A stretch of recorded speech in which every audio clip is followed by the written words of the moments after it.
You know how to log on there, 'cause I'm like a mess. I don't know what. Who's you guys? This thing, okay, thank you. You guys. Use guys. I You just guys log need on more that one time. computer and just keep doing it, 'cause I'm just not sure Let me how translate to get to y'all. Zoom, 'cause That's my right, email's y'all. not on that Zoom. You know what the plural of y'all is, Tony? Y'all's is? Y'allsers? What is All y'all. All y'all. All y'all. That's a larger group. I like that. The Yeah, plural. that's the plural of y'all. I'm That's fun surprised with that grammar. you're like you didn't know that, Tony. That's a fun with grammar. Hey, language grows. I'm happy to keep There you learning go. the vernacular. No apostrophe S. I'm bilingual. I speak English and Texan.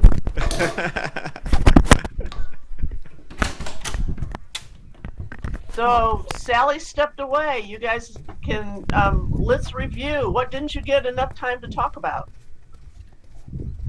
I guess I'll just jump in. I didn't get a chance to talk on the redistricting thing, and I was gonna actually. Go. What do you mean? I was gonna actually try to see if Tony agreed, because he talked about disenfranchisement, which I agree we shouldn't be disenfranchised. I can't even say the word, but we should be disenfranchising people. But I would hope then that you would agree that what they're doing in Harris County is terrible, because what they're doing with precinct 4 voters who are preparing to vote in the March primary and the November primary, and are now suddenly precinct 3 voters who can't vote until 2024, is essentially taking away their vote and delaying and denying it. And so I assume that you would agree that delaying and denying their vote is wrong when they were supposed to be able to vote this year. And so I hope then you would join this lawsuit of Jack Cagle and Tom Ramsey and support their efforts to get the maps back to their original place. How does it stop them from voting when the maps don't go into effect until next year? The county maps? Yeah. Don't those just take effect in 2022? I think so. I don't know. They're saying that they can't. That these precinct 4 voters won't be able to vote in the March primary. I think they took effect when they voted on them. That is disenfranchisement. No, he's always. So do I get to answer? Yes, of course. Because I don't want to agree with Charles, but I'm going to agree with Sue, who earlier said both parties do it. And if you go back far enough, that seems to be the modus operandi, where whoever can write the maps seems to say, well, I'm going to write it to stay in power. I didn't say it was right. I didn't say it was the right I thing didn't to say. do. No, I'm saying you pointed out that It's totally the wrong. party in charge seems to write these maps to say, well, let me write it so that I can stay in power. The party stays in power. Is that the best way to proceed? It's not. And if honestly, I think for ratings we should be fighting. But if we want to be smart, if we want to have a deep discussion, the real issue becomes, if you want to look at those maps at every level, one, the federal maps don't match, state maps don't match, school district maps don't match, city council maps. That's a problem. That should be part of an issue of redistricting. And on top of it, if you look at any one of those layers, if you see the shapes, they're insane. If you look at, was it city council, which city council district? I think it's E. I think it may be E. Well, council hasn't done their redistricting yet. We'll wait and see how crazy that's going to be. But they look crazy to begin with. You've got that district that connects, Right. Clear Lake with Kingwood, and it's like one little line that goes in there. So Because you can't take Kingwood and attach it to District B, because that would totally wipe out District B. And that's why they did it that way. It's the only way. We'll see now with different population growths and where the growth is, if indeed they're going to be able to fix the maps and what the maps are going to look like. I was on council when we did the redistricting the last time, and it was when we added actually two new districts, and it's not an easy thing to do, truthfully, at all. But look, the commissioners, that was just total retribution for things that had been done in the Don't past. take his It bait. was Don't like, take you Charles did this bait. to us, now we're going to do this to you. And that's just, Well, look, they want to somebody protect grow Anchor up. Garcia. Somebody grow up and sit down and do it in the way it's supposed to be, which is supposed to be where people have the right to participation in government. That's a hard question though, Sue, because what are those shapes? I mean, in theory, then I guess they'd be geometrical shapes, except when it does disenfranchise. Well, it's hard in this city. This city's very diverse, and you really don't have neighborhoods anymore like you used to that were very clearly defined. All our neighborhoods in the city are pretty diverse. And so when you go to look at it, if you're trying to do it, by ethnicity, it becomes very difficult. And look at the Gulfton area. It's so diverse. Hey, let me throw Bob an underhanded softball here, since we got to put some gas on this thing here. I'm ready. Okay, let me throw the pitch. I'm gonna throw it right there, Bob. So Bob, but how about this though? We're singing Kumbaya right now and saying, hey, it's hard. Let's be real though. If there are Black opportunity districts and Hispanic opportunity districts, by reason, aren't all the rest white opportunity districts? Well, I don't think that. I think what we've just seen there is a glaring example of Tony's logic. That's amazing, Tony. You get tax benefits in the minority disadvantaged opportunity districts. There's no tax benefit in the rest of America where there are no opportunity districts. There's just the real opportunity of supply and demand and capitalism and the things that have made this country great for centuries now. I don't even know where to go with that. That was a slider, Tony. That wasn't a hanging. I threw. By the way, Sally is back from La Strada. She was at a table for brunch at La Strada, and they're like, "Sally, come back." Yeah. Oh God! I had to go, make a quiche, get some pancakes. I finally figured out the Zoom that I was having trouble. Right. Yeah. So does anybody think there's going to be any surprises of people jumping in to any of the primaries? Because the deadline is what, the 13th? Tomorrow. Yeah. Deadline is tomorrow. Yeah, I think there'll be some surprises. I'm not sure where, but we've already seen one congressional candidate get out of the CD8 race and now going to run up against Pete Sessions. I don't know how you just pick up and say, "Oh, I'm not going to be in this district anymore that I said I was going to run for. I'm going to go up here, and be a carpetbagger and move up this way." So, who knows? But there'll always be surprises on the day of filing deadlines, and we'll see who jumps into things. So let me ask you guys, and I'm sorry I jumped in late, so I'm not sure what you already talked about online here, but did we miss anything today? What were the big stories from the week that, maybe we didn't talk about? I think the only thing that we didn't talk about that comes to mind for me, I guess two. I don't know how much we would have had to say about the tornadoes, but that and the HISD races yesterday. I think that was a big one. I thought they were significant. Yeah. So bring us up to speed on what happened. Did the incumbents win? I think it was 2-2, was it? Two incumbents won, and then two incumbents were knocked out. So the two that were knocked out, Ann Sung and who was Kendall up against? I can't remember. Holly Villaseca. So so Kendall Baker and Bridget Wade are the two new ones who won by, a handful of votes. I think it was like 100 or some. Well, Bridget was a little wider margin, but all those races were split nearly 50-50. What was the total vote?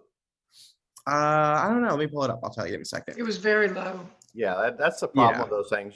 Such a big majority of the voters are school district employees and contractors and people that are self-interested in their own getting what they can get out of the school districts. And the people who really should be voting, the taxpayers, the parents of children, just don't get out there and vote in these things. I'm sorry, Tony, did I say something to offend you? He's gone. The highest vote total was one of the races with 13,000, but 13,000, 12,000, and 5,000. What percentage? And those are in districts. That's not a county or citywide. Those are districts. Mm-hmm. And these and Eva Laredo won pretty big in the community college seat. And the political parties had sort of inserted themselves into these races, right? Yeah, I mean, I know the Yeah. Republican Party, both state RPT and Harris County, did a lot of work for the Republican candidates in these races, and the executive committee kind of voted to support them, and then they pushed out block walks and different things like that. And so it was I mean, they were really involved in it, and the candidates did a heck of a job themselves too. And I know there were a lot of other local groups that got involved. Kind of Spring Branch Republicans, West Loop Conservatives, Houston Young Republicans. Like it was a truly organized effort for the two. I mean, what do you think brought out the people who did vote? Is it critical race theory? Is it masks? Is it the poor performance of some of the schools? I guess, I mean, from everything I could tell, I mean, it was kind of a combination of all of it. I think you saw a lot of people, I mean, not just in Texas, but nationwide, talking about critical race theory in the schools. And I think whether or not people fully grasped the entire concept, I think just the political side of it really drew a lot of people out on both sides. And so, I mean, I think that definitely played a big part of it. I don't know if critical race theory is that big a force for these small races, especially in cities like Houston, because it's a blue city. So people have to kind of code those messages. But you're right that there's more attention to these lower races because all the factors Sally just mentioned, especially where people feel like their rights are being taken away. That's what's going to get them involved. Because 13,000 is not a lot of folks, except for a school board race. Kind of like Bob was saying, some of these races, we've all got more Facebook friends than the turnout usually. So 13,000 is a lot for that, but it's really a small amount of people to decide the fate of one of the largest school board districts in the state. Was like one of the fourth or fifth biggest in the country. So there's more attention, but not that much attention. Well, and the turnout in HISD probably would have been a lot less if it hadn't been for the efforts of Senator Paul Betancourt and Congressman Crenshaw, who went out there and got block walkers organized and did robocall messages and really tried to increase and turn out that vote. And so you see some effort from the party's organization, but you still have this massive ambivalence about the most important election in a taxpayer's life, really voting for about your property taxes and your kids' education or your grandkids' education or your nieces and nephews' education. Get out there, quit ignoring these school district races. You've seen what happens across the country when you ignore it. They just go berserk and bring in all these wacko teaching theories to come in and distort. Just when you sounded reasonable, Bob, why couldn't you just? Yeah. Well, I think too.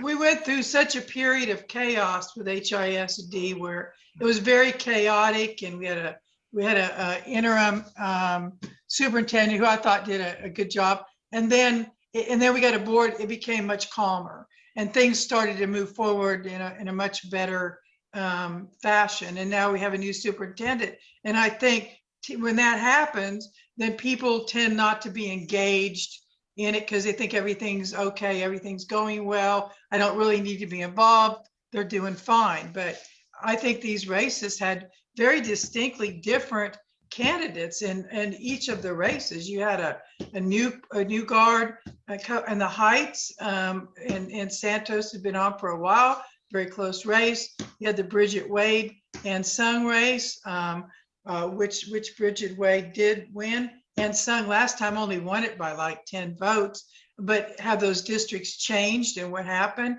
Kendall Baker, who Holly was a very popular and considered one of the more popular and good board members, and Kendall won that race. And why?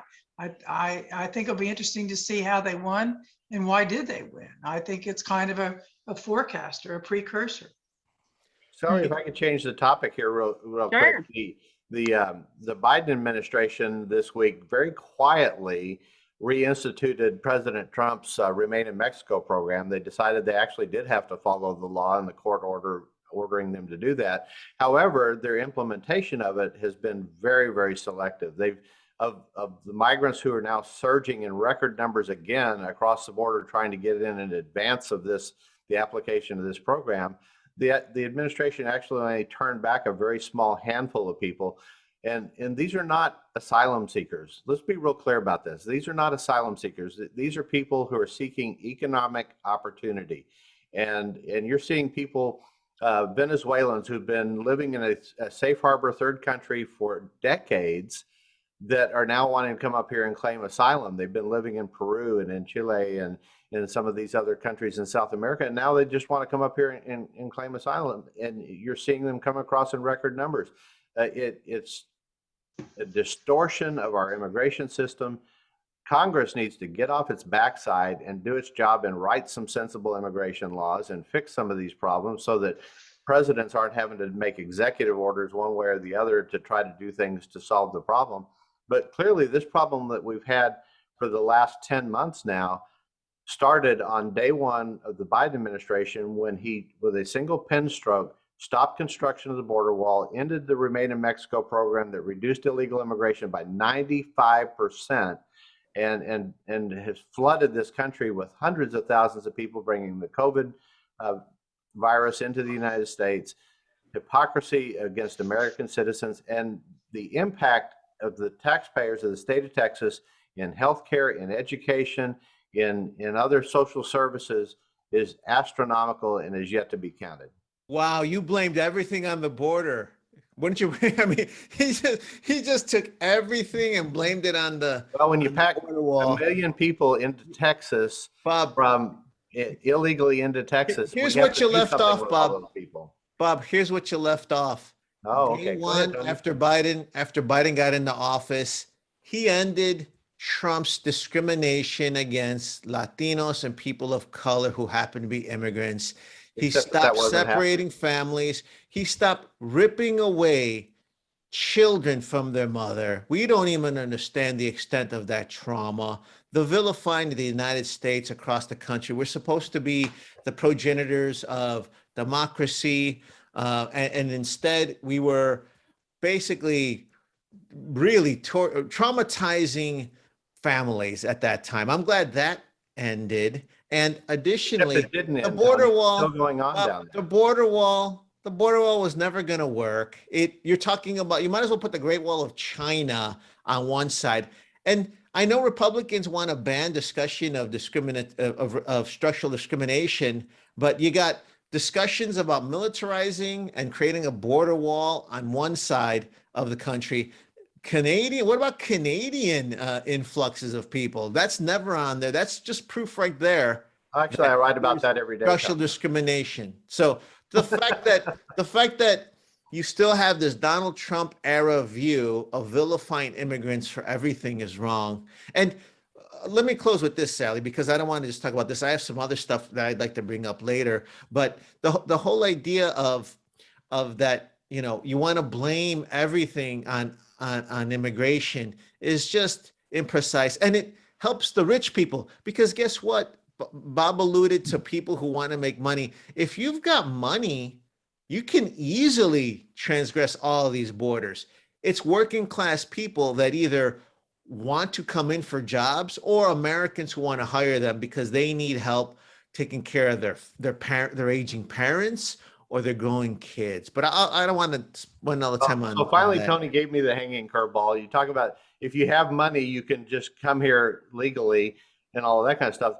The vast majority of these Venezuelan migrants that are coming across the border are very wealthy people that are bringing their money with them. They're paying the cartels $25,000 to get here. They are very upper class, wealthy people that are coming across. That is a total fallacy, Tony. It just doesn't work. But there again, if you think that's the issue is that Congress needs to fix that. And once again, you're conflating. The one thing I'll agree with you is that Congress should come up with a solution. I'll agree with you on that. Okay, so you're conflating. Me say I'm blaming things on immigration. There's nothing wrong with legal immigration. We need lots of legal immigration. We need more workers. We need more taxpayers. All of these kinds of things. It's the illegal immigration that you're conflating together. And what I'm saying is that when you're bringing 1 million people into Texas illegally and throwing them into the system that requires, we have to give them education according to the courts. We have to give them health care. And unfortunately, a lot of them end up in jails because they break laws here in the United States after breaking the law of entering the United States illegally. This whole system, the children are still being taken away from their parents. And I don't know if you know this or not, Tony, but if you're driving down the highway drunk with your kids in your car, guess what CPS does? Guess what the police do? They separate you from your family and they put those kids into the system. So that happens in law enforcement. It's still happening down along the border. We had a migrant mother last week who turned her kids over to the cartels. The cartels took the kid across the border and just dumped this little kid on the riverbanks of the Rio Grande. And this is happening thousands of times along the border. And the mother went back to Mexico. So, you know, and she wasn't from Mexico. I got stuff on this, or should we move on? I got stuff. No, Yeah, but I do hear something here that could be worked on together, and both sides agree. There needs to be immigration reform where we have a good immigration, and it ought to be something that we can both get together and both go to our parties and say, you have to get together and fix this. The way it's happening right now is bad. It's bad for everybody. You know, go to work and get us good immigration reform so we can have workers come here legally and come in a safe way. And, you know, if we could all get together and move forward on that one common thing, I think it would solve a lot of problems and be far better for this country. One final thing on that topic, while Border Patrol agents are busy babysitting and transporting and providing health care and social services and all these other things that they're doing for these migrants that are crossing illegally, the drug cartels and the Chinese are flooding this country with fentanyl and with methamphetamine. All across every city in this country is now a border community because of this. And that's been going on through the Trump administration as well. The rise of fentanyl and methamphetamine in this country has been astronomical for the last 5 years. You're saying the American demand for illicit drugs is fueling the cartels. That's probably the only smart thing you said today. The only smart thing. Okay. All righty. You guys did agree on something, though, as Tony pointed out. All right. Yes. So that should always be the goal. Figure out how you can agree, how you move forward. Yeah. So Charles, was there anything else that from the morning's topics that you thought we should expand on more, or that you wanted to add that maybe on a topic you didn't get to talk about?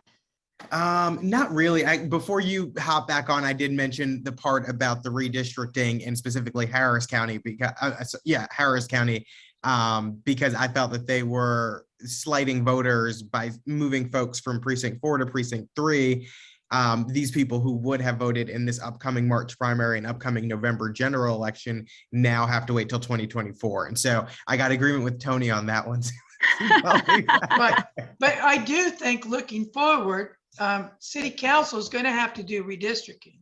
And when you think of local, I mean, this is what will affect you far more than any of that other redistricting is who's going to be your council member, who's going to be your representative. And this is the place here where you can go down, have a say, and have some real input into how that happens. And I think people need to start looking because that process is starting to move forward on there. And I think it's very important for the city as to what's going to happen. What about the jail this week? Are we going to hear more from commissioners and the judge this week, you think?